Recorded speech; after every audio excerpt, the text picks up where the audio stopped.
Okay, Peter here from Comfort Zone Insulation. This is a good example of why pumping insulation or any insulation mightn't work is if it's not installed well.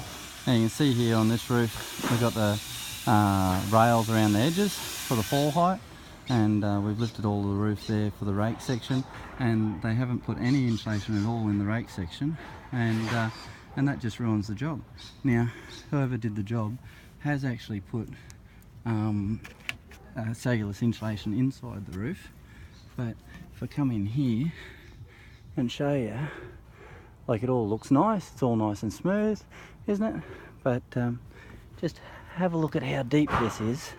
So it is cellulose insulation, and when people say, oh, we've had that and it doesn't work, look at how deep that is. It's literally just, you know, probably 20 millimeters at most, and it's supposed to be 100 millimeters. So that hasn't settled.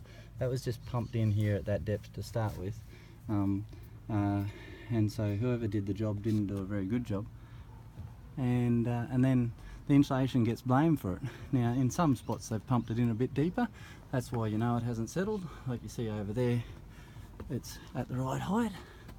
Over here, right, it's just about the tops of the joists here, right? Yep. So that's nearly 100 millimeters there, right? So that little piece there works. The rest of the job doesn't work.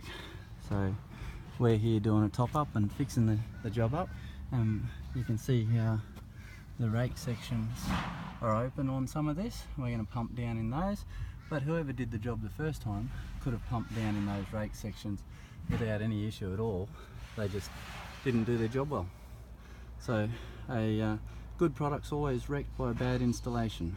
That's why, if you're concerned about it, give Comfort Zone a call, and even if you think you got insulation, it just might not be put in well, and we're happy to come out and do an inspection and let you know what's wrong with it if there's anything wrong.